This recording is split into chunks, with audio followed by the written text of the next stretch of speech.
The poison in Kemi's breakfast wasn't meant to kill her quickly, but when Chinwe noticed the cook's hands trembling while serving that Tuesday morning, she knew her adopted sister had less than 24 hours to live unless she discovered who Ngozi was controlling from inside that prison cell. If you enjoy thrilling African stories, don't forget to like, subscribe, hit the notification bell, and tell us where you are watching from. Your support means the world to us. 3 months had passed since the attempted kidnapping outside Kemi's school. 3 months of armed security guards, armored vehicles, and background checks on every staff member in the Okonkwo mansion. 3 months of Chief Okonkwo sleeping with one eye open, of Chinwe checking every lock twice, of 10-year-old Kemi asking why she couldn't play outside anymore. But evil is patient, and Ngozi, sitting in her cell at Kitikiti Maximum Security Prison, had nothing but time to plan her revenge. The morning started normally. Chief Okonkwo, now 64 years old, sat at the head of the breakfast table reading the Guardian newspaper. His gray beard was neatly trimmed, his white agbada was freshly pressed. To anyone looking, he was the picture of a man in control. But Chinwe, now 25 and studying for her final exams at the University of Lagos, could see the tension in his shoulders, the way his eyes scanned the room before he took each bite of food. Kemi bounced into the dining room wearing her school uniform, her braided hair swinging with each step. She'd been walking for 2 years now, running, dancing, living the childhood that had been stolen from her. She grabbed a piece of toast and kissed her father on the cheek. "Morning, Daddy. Morning, Sister Chinwe." Chinwe smiled, but her eyes were on Mama Ejike, the cook who had worked for the Okonkwo family for 14 years. The woman was preparing Kemi's special breakfast, the egg and plantain dish the child loved. But something was different this morning. Mama Ejike's hands were shaking. She kept glancing at the doorway, and when she placed the plate in front of Kemi, there were tears in her eyes. Chinwe reached across the table and grabbed the plate before Kemi could touch it. "Wait, don't eat that." Chief Okonkwo's head snapped up from the newspaper. Kemi looked confused. Mama Ejike went pale, her dark skin turning ashen gray. "Chinwe, what are you doing?" Chief Okonkwo asked quietly, but he was already standing, already moving away from the table. Chinwe stood up, holding the plate. She walked to where Mama Ejike stood frozen by the serving cart. "Mama Ejike, you've worked for this family for 14 years. You cooked for Chief's wife before she died. You made Kemi's first birthday cake. You cried when she couldn't walk. You celebrated when she could. So I'm going to ask you one time, what did you put in this food?" Mama Ejike's mouth opened, closed, opened again. Then she collapsed to her knees, sobbing. "I'm sorry. I'm so sorry. She said she would kill my son, my only son. He's in prison, Kitty, same prison as her. She said her people would kill him if I didn't do what she asked." Chief Okonkwo's voice was ice. "What did you put in the food?" "Rat poison, just a little, not enough to kill, just enough to make her sick, that's what she said. Just sick enough for the hospital, that's all I was supposed to do." Chinwe felt her blood run cold. Rat poison. Even a little bit could cause organ damage, internal bleeding, death if not treated immediately. And Ngozi had lied to this desperate mother, promising it would just cause sickness when it could easily kill. Chief Okonkwo pulled out his phone. Within minutes, police were at the mansion. Mama Ejike was arrested, crying about her son, begging for forgiveness. The food was taken as evidence, and Chief Okonkwo made a phone call to the Commissioner of Prisons. "I want Ngozi Okonkwo in solitary confinement. No visitors, no phone calls, no contact with other prisoners. I want her communications monitored, and I want a list of everyone she's spoken to in the last 6 months. I want it today." But Chinwe knew it wasn't enough. Ngozi had already set things in motion. If Mama Ejike failed, there would be someone else. Another desperate staff member, another person with family in prison or debt collectors at their door or secrets they couldn't afford exposed. Ngozi was playing a long game, and she had already identified every weakness in the Okonkwo household. That afternoon, Chinwe sat in Chief Okonkwo's study with Emeka, the private investigator who had helped expose Ngozi 2 years ago. He spread photographs across the desk. These are all the people Ngozi has had contact with in prison. Inmates, guards, visitors claiming to be religious counselors or lawyers. I've been tracking them for the past month. There were dozens of faces, men and women, young and old. Some looked like hardened criminals, others looked like ordinary people who had made bad choices. But one face caught Chinwe's attention. A woman in her 30s, wearing a nurse's uniform in the visitor's log photo. Who is this? Emeka checked his notes. Faith Adeyemi, registered nurse, works at Lagoon Hospital. She's been visiting Ngozi every 2 weeks for the past 3 months, claiming to be part of a prison ministry program.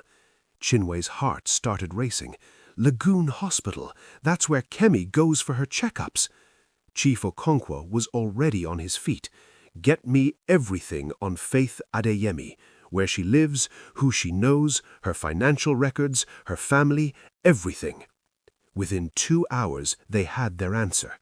Faith Adeyemi was Dr. Marcus Folarin's younger sister, the same Dr. Folarin who was serving 30 years for creating the poison that crippled Kemi, the same Dr. Folarin who had testified against Ngozi to reduce his sentence, the same Dr. Folarin who apparently still had loyalty to his former lover, despite betraying her in court.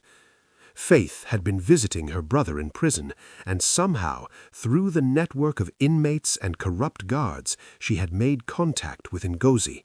They had formed an alliance. Folarin wanted revenge for his sister testifying. Ngozi wanted revenge for losing everything, and Faith was their weapon on the outside. She has access to Kemi's medical records, Chinwe said, her voice shaking. She knows when Kemi comes for appointments. She knows what medications Kemi takes. She could swap medications. She could inject something during a routine visit. She could do anything. Chief Okonkwo's face was carved from stone. Emeka, I want surveillance on Faith Adeyemi immediately. I want to know everywhere she goes, everyone she talks to, everything she does. And I want police protection at Lagoon Hospital whenever Kemi has an appointment. But Chinwe had another idea, a dangerous idea, an idea that made her stomach turn but her mind race with possibilities. Or we use her. Both men turned to look at her. We know she's working with Ngozi. We know she's planning something. But she doesn't know that we know. What if we let her think she's succeeding? What if we give her an opportunity to make her move, but we control every aspect of it? We catch her in the act, we get evidence, and we shut down whatever network Ngozi has built inside that prison. Chief Okonkwo studied his adopted daughter. She wasn't the frightened girl from Mushin anymore. She was educated now, confident, strategic. She had learned from him, and she was right. They could play defense forever, always reacting, always afraid, or they could go on offense. What do you have in mind? Chinwe laid out her plan. In 2 weeks, Kemi had a scheduled checkup at Lagoon Hospital. Routine blood work, physical examination, nothing serious. They would keep the appointment, but instead of the real Kemi, they would send a police decoy, a young female officer who looked similar enough from a distance. The real Kemi would be safe at home with heavy security. They would set up cameras in the examination room. They would have undercover officers throughout the hospital. And when Faith made her move, whatever that move was, they would catch her. It was risky. If Faith suspected a trap, she would disappear and they would lose their chance. If there were other conspirators they didn't know about, the real Kemi could still be in danger at home. If anything went wrong, a police officer could be poisoned or attacked. But Chief Okonkwo had learned something over his 64 years of life. You couldn't build an empire by playing it safe. Sometimes you had to take calculated risks. Sometimes you had to bait the trap with something valuable to catch something dangerous. Do it, but I want every possible precaution. I want our best people. I want backup plans for the backup plans. And I want Kemi somewhere nobody knows about except the three of us. The next 2 weeks were tense. They continued their normal routine on the surface. Kemi went to school with her security detail. Chinwe attended her university classes. Chief Okonkwo went to his office in Victoria Island. But underneath, they were preparing for war. Emeka's surveillance confirmed that Faith was meeting with suspicious individuals, a man who worked as a hospital janitor, a pharmaceutical sales representative who had been fired from 2 previous jobs, a lawyer who specialized in getting criminals released early, all of them connected somehow to Ngozi's prison network. The night before the hospital appointment, Chief Okonkwo sat Kemi down in the library. His daughter was 10 years old, but she had been through more than most adults. She deserved to know the truth. Kemi, tomorrow you're not going to your doctor's appointment. We're sending someone who looks like you instead. Kemi's eyes widened. Why? Because the people who hurt you before are trying to hurt you again, and we're going to stop them. But I need you to be very brave. I need you to stay hidden tomorrow. Can you do that? Kemi looked at her father, then at Chinwe, who sat beside her, then back at her father. Are you going to catch the bad people? Yes. All of them? As many as we can. Then I'll stay hidden, but Sister Chinwe has to stay with me. She always protects me. Chief Okonkwo looked at Chinwe. This was the flaw in the plan. He wanted Chinwe at the hospital, her sharp eyes catching what others might miss. But Kemi trusted her adopted sister above everyone else. And if something went wrong, if there was a threat they hadn't anticipated, Chinwe was the person he trusted most to keep Kemi safe. Chinwe stays with you. Emeka will handle the hospital operation. That night, they moved Kemi to a safe house that Chief Okonkwo owned in Ikoyi. Not the beach house where Ngozi had been caught. Not any property registered under the Okonkwo name. This was a house he had purchased through a shell company 10 years ago, a place nobody knew about except his lawyer and his accountant. It was small by his standards, only 5 bedrooms, but it was secure. High walls, reinforced doors, panic room in the basement, security system connected directly to a private firm he trusted. Chinwe and Kemi arrived after dark, driven by Joseph the driver, who had been with the family for 10 years. 2 armed guards that Chief Okonkwo had personally vetted took positions outside. Inside, Chinwe checked every room, every window, every possible entry point.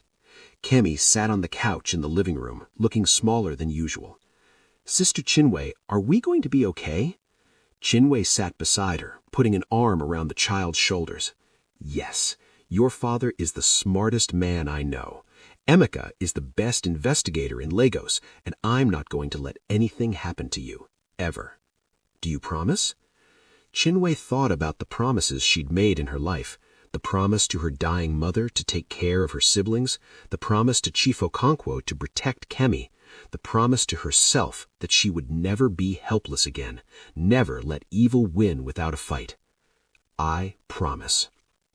The next morning, Officer Amaka Nwankwo put on Kemi's school uniform, braided her hair to match the girl's usual style, and climbed into the Okonkwo family car. She was 26 years old, 5 feet tall, dark-skinned, and one of the best undercover operatives in the Lagos police force. She had volunteered for this assignment despite the danger because she had a younger sister who had been sick as a child. She understood what it meant to protect the innocent. The car drove to Lagoon Hospital with the usual security detail. To anyone watching, it was a normal day. Chief Okonkwo sat in his office handling business calls, but his mind was on the operation. Emeka was positioned in the cafeteria with a clear view of the pediatric wing. 3 other undercover officers were scattered throughout the building, and in the examination room, hidden cameras recorded everything. Nurse Faith Adiemi was working her regular shift. She smiled when she saw Kemi arrive, chatted pleasantly with Officer Amaka, took her vital signs. Everything seemed normal. too normal. Then Faith excused herself to get the doctor. She stepped into the supply room, and Emeka, watching through the hidden camera they'd installed during the night, saw her reach into her pocket and pull out a small syringe. She drew clear liquid from a tiny vial, capped the needle, and slipped it into her uniform pocket. Emeka spoke quietly into his radio. "She's armed, syringe in right pocket, all units ready." Faith returned with Dr. Gabedo, a pediatrician who had been treating Kemi for 2 years. He was completely innocent, unaware of the trap being sprung around him. He examined Officer Amaka, chatting about school and friends, completely professional. "Everything looks good, Kemi. Let's just do your routine blood work and you're all done." Faith prepared the equipment. She tied the rubber band around Amaka's arm, found the vein, swabbed the area with alcohol. Dr. Gabedo was filling out paperwork, his back turned. This was the moment. Faith reached into her pocket. But instead of the regular blood draw needle, her hand was moving toward the syringe with the unknown substance. "Faith, I'll handle the blood draw." Dr. Gwabadebo turned around unexpectedly. "You have that patient in room 4 who needs her medication." Faith froze. Her hand was still in her pocket, fingers on the syringe. She couldn't inject whatever poison she'd prepared with the doctor watching. She couldn't refuse without raising suspicion. She was trapped. "Of course, doctor." She removed her hand from her pocket, empty, and left the room. Emeka cursed under his breath. They had almost caught her in the act. Almost, but Dr. Gwabadebo's innocent interruption had saved Officer Amaka's life while also letting Faith slip away. Emeka made a decision. Take her now, before she can dispose of evidence. Officers moved through the hospital. Faith was walking toward the supply room, presumably to hide or destroy the syringe, when 2 plainclothes detectives stepped into her path. "Faith Adeyemi, you're under arrest for attempted murder." She ran, dropped her bag, pushed through a crowd of patients, headed for the emergency exit. But Emeka had anticipated this. Officers were positioned at every exit. She made it to the stairwell before they tackled her, the syringe in her pocket shattering, the unknown liquid soaking into her uniform. They handcuffed her and rushed her to the emergency room. If the substance was toxic enough to kill a child, it could kill an adult through skin contact. Doctors cut away her uniform, washed her skin, drew blood for testing. Faith screamed the entire time, claiming she was innocent, claiming police brutality, demanding her lawyer. But in her bag, they found 3 more syringes, a bottle of clear liquid, and a letter in Ngozi's handwriting with detailed instructions. "Make sure it's the heart medication syringe. She's allergic to high doses of potassium. It will look like natural heart failure. They won't suspect anything. Do this, and I'll make sure your brother gets transferred to a better prison and his sentence reduced." The liquid was indeed potassium chloride in concentrated form. Injected directly into a child's bloodstream, it would have stopped Kemi's heart within minutes. Death would have looked natural. No poison to detect, no obvious foul play, just a tragic medical emergency. Chief Okonkwo received the call an hour later. He closed his eyes and thanked God and every ancestor he could name. Then he called Chinwe at the safe house. "It's over. They caught her. Kemi is safe." Chinwe felt her knees go weak. She sat down heavily on the couch, pulling Kemi close. "Did you hear that, little one? You're safe. The bad people can't hurt you anymore." But even as she said it, Chinwe knew it wasn't entirely true. Faith was just one weapon in Ngozi's arsenal. There would be others. There always were. The trial lasted 3 months. Faith Adeyemi pleaded not guilty, claiming the syringes were planted, claiming police had fabricated evidence. Her lawyer argued she was being framed. But the letter in Ngozi's handwriting was authenticated. The hospital security footage showed Faith taking syringes from the controlled substances locker, and Officer Amaka testified about what happened in that examination room. The jury took 4 hours. Guilty of attempted murder, conspiracy, 20 years in prison. But the bigger victory came when police raided Kirikiri prison with a warrant. They found the network Ngozi had built, corrupt guards who passed messages and contraband, inmates who acted as couriers, a system of favors and threats that extended beyond the prison walls into the streets of Lagos. 12 guards were fired and arrested. 20 inmates lost privileges or were transferred to other facilities, and Ngozi was moved to solitary confinement in a different prison 300 kilometers away, where she knew no one and had no leverage. Chief Okonkwo thought it was finally over. Chinwe hoped it was over. Kemi, now 10 years old, just wanted to be normal again. Life returned to something like peace. Chinwe graduated from the University of Lagos with a degree in business administration. Chief Okonkwo hired her as his executive assistant, training her to eventually take over portions of his empire. Kemi excelled in school, made friends, joined the dance team. 2 years passed, then 3. Kemi turned 13. Chinwe turned 28. Chief Okonkwo turned 67. The nightmares faded. The constant security relaxed slightly. They started to believe that maybe, finally, they were safe. That's when Mrs. Ejike, the housekeeper who had been with the family for 9 years, asked to speak with Chief Okonkwo privately. She came to his study on a Thursday evening, wringing her hands nervously. She was 56 years old now, her dark skin showing the lines of age and stress. She sat across from his desk and spoke in a voice barely above a whisper. "Sir, I need to tell you something. Something I should have told you years ago." Chief Okonkwo set down his pen. Something in her tone made his blood run cold. "Go on." "When Miss Kemi lost the use of her legs 6 years ago, I was the one who prepared her bathroom that morning. I cleaned it, set out fresh towels, restocked the supplies, and I found something strange. A small bottle, hidden behind the toilet tank. I didn't think much of it at the time. I threw it away. But later, after everything came out about Madame Ngozi in the poisoning, I realized that bottle was probably how they did it, how they got the poison into Miss Kemi." Chief Okonkwo's hands gripped the edge of his desk. "Why didn't you tell anyone?" "I was afraid, sir. Afraid I would be blamed. Afraid I would lose my job. Afraid of Madame Ngozi. She was powerful even then, and I'm just a housekeeper. Who would believe me? Who would protect me?" "Do you still have the bottle?" "No, sir. I threw it away 6 years ago. But I remember what it looked like. Clear glass, small, maybe this big." She held her fingers an inch apart. "And there was a label, not professionally printed, handwritten. It said bath oil." Chief Okonkwo felt the rage building in his chest. For 6 years, this woman had held information that could have solved the mystery earlier, information that might have prevented other attacks, and she stayed silent out of fear.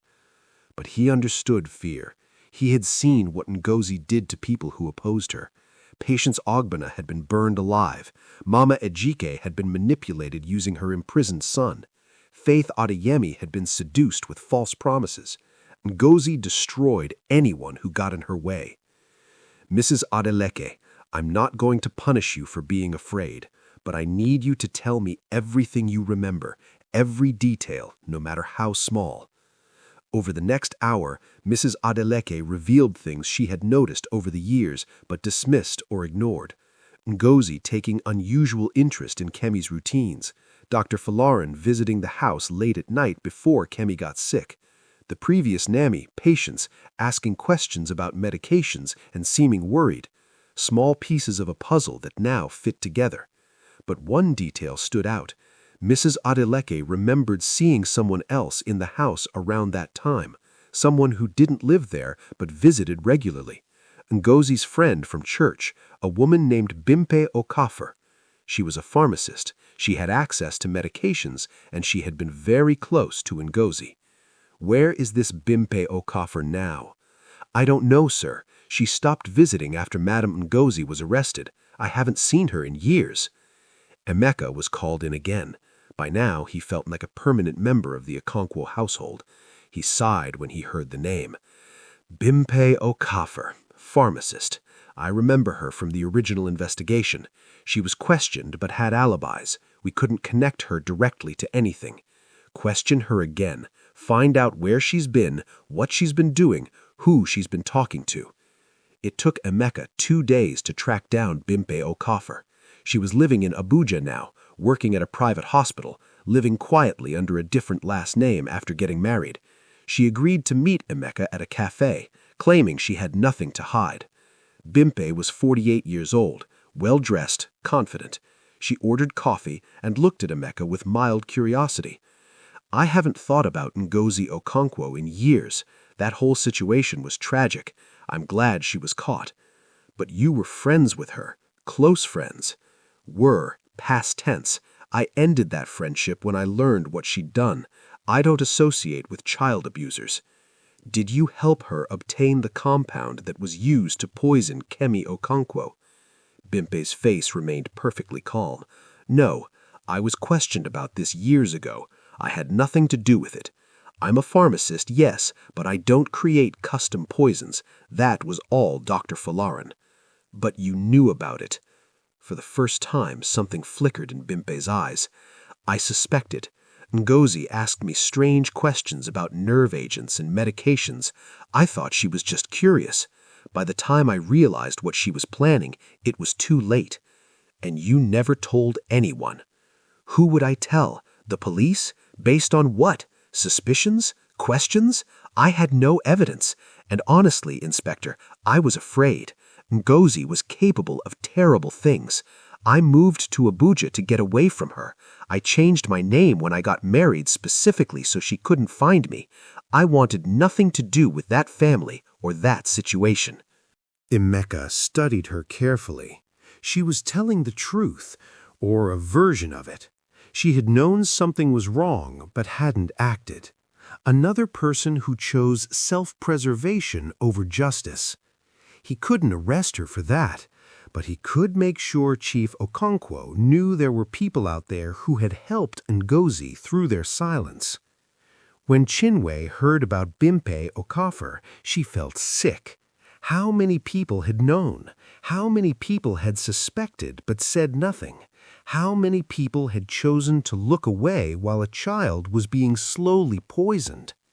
She sat with Kemi in the garden that evening. The girl was 13 now, beautiful, healthy, full of life. She was talking about a school project, about her friends, about the dance competition next month. She had no idea that Mrs. Adeleke had just revealed another layer of the conspiracy that had stolen years of her childhood. Should they tell her? Should they burden her with the knowledge that more people could have saved her but didn't? Or should they let her heal, let her be a normal teenager, let her forget the nightmare as much as possible? Chinwe decided to let Chief Okonkwo make that choice. He was Kemi's father, and he had carried the weight of these decisions for years. That night, Chief Okonkwo called a family meeting, just the three of them, father, adopted daughter, biological daughter. They sat in the library, and he told them everything Mrs. Adeleke had revealed. Kemi listened quietly. When he finished, she asked one question. "Is everyone who hurt me in prison now?" "The main people, yes. Ngozi, Dr. Folarin, Faith Adeyemi, Mama Ejike. Others who helped are dead or disappeared, or we can't prove their involvement." "Good." Kemi stood up. "Then I don't want to talk about them anymore. They took enough from me. They don't get to take anything else. Not my thoughts, not my time, not my happiness. I'm done being a victim." Chief Okonkwo looked at his 13-year-old daughter with something like awe. She was stronger than he had ever been. She had survived poison, paralysis, multiple murder attempts, years of fear, and she was choosing to move forward instead of staying trapped in the past. "You're right. We're done letting them control our lives." But even as he said it, Chief Okonkwo knew something Kemi didn't. Ngozi was still alive, still in prison, still capable of hatred. And as long as she was breathing, she would find ways to reach out from behind those bars and try to hurt his family. 6 months later, Ngozi died in prison. The official report said heart attack, natural causes. She was 62 years old, unhealthy from years of anger and imprisonment. The guards found her in her cell one morning, already cold. Chief Okonkwo received the call from the prison warden. He hung up the phone and sat in his study for a long time, trying to figure out what he felt. Relief? Victory? Sadness that his sister had become such a monster? Guilt that their father's choices had created the resentment that poisoned everything? He felt all of it and none of it. Mostly, he felt tired. He told Chinwe first. She was 28 years old, working as his chief operating officer now, managing properties across 3 states. She listened to the news and nodded slowly. "Do you believe it was natural causes?" "Does it matter? She's dead. Kemi is safe. That chapter is finally closed." Maybe, but Chinwe had learned to trust her instincts, and her instincts said something wasn't right. She called Emeka. "I want an independent autopsy. I want to know exactly how Ngozi died." Chinwe, the woman, was 62, overweight, stressed, living in terrible conditions. Heart attack is the most likely cause. "Please, just do this for me. I need to know for sure." Emeka sighed but agreed. He pulled strings, called in favors, got access to the body before it was cremated. An independent pathologist performed a full autopsy. 3 days later, Emeka called Chinwe with the results. "You were right to be suspicious. It wasn't a heart attack. Well, it was, but it was induced. Someone gave her a massive dose of potassium chloride, the same substance Faith Adeyemi tried to use on Kemi." Chinwe's world tilted. Someone murdered Ngozi in prison? Looks like it. And here's the interesting part. The guard who had access to her cell that night, his name is Victor Okoro. He's from Mushin, and guess whose cousin he is? Chinwe knew. She knew before Emeka said the name. Mine. Your grandmother's nephew's son.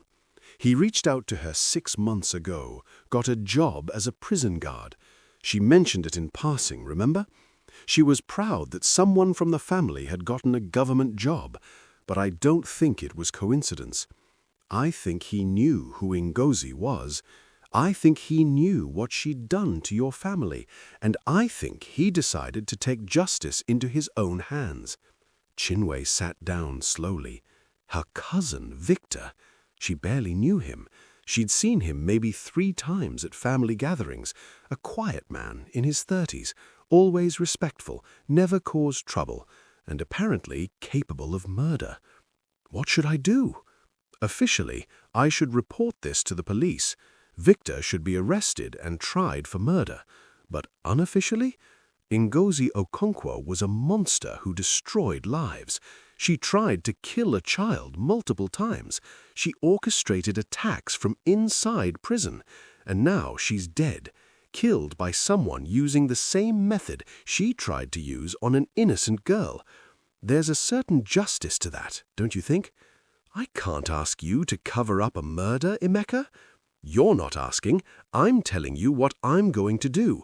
The official autopsy says heart attack, natural causes. That's what the prison wants to believe, because a murder in their facility looks bad. I'm going to accept that conclusion. I'm going to file my report saying I found no evidence of foul play, and Victor Okoro is going to live with what he did, just like Bimpe Okafor lives with her silence, just like Mrs. Adeleke lives with her cowardice. And if Victor kills someone else? He won't. This wasn't the action of a violent man. This was the action of someone protecting family. That's different. Chinwe told Chief Okonkwo everything. He listened without interrupting. When she finished, he was quiet for a long time. Then he spoke. Emeka is right. Officially, Ngozi died of natural causes. We accept that. We move on. But I want you to talk to your cousin Victor. I want him to tell him that what he did was wrong, even if Ngozi deserved it. I want him to understand that we don't want that kind of protection. We don't need blood vengeance. We need to live in the light, not in the shadows where Ngozi lived. Chinwe met Victor at a small restaurant in Mushin 3 days later. He was 35 years old, dark-skinned, quiet, with the kind of face that disappeared in a crowd. He ordered jollof rice and chicken. She ordered nothing. "I know what you did." Victor didn't deny it. "She hurt our family. She crippled a child. She tried to have her killed multiple times. She destroyed lives. Someone had to stop her." She was in prison. She was already stopped. Was she? She arranged for Mama Ejike to poison Kemi's food.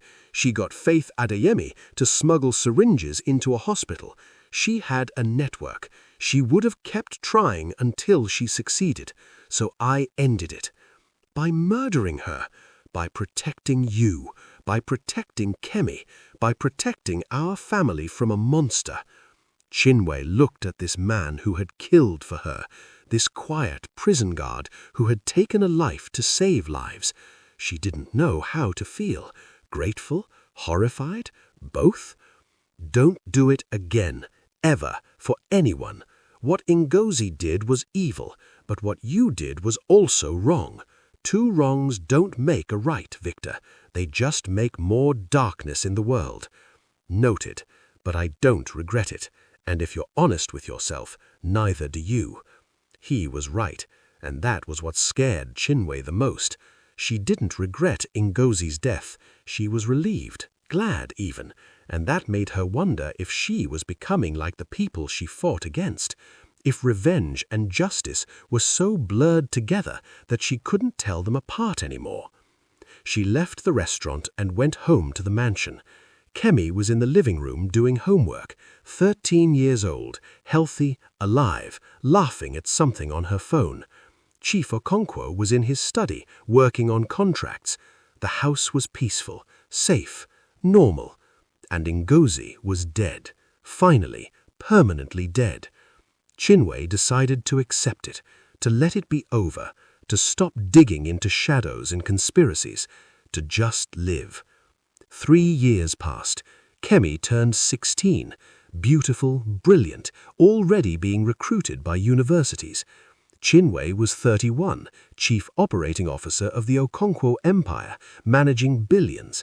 Chief Okonkwo was 70, slowing down, talking about retirement, about legacy, about what happened to his empire after he was gone.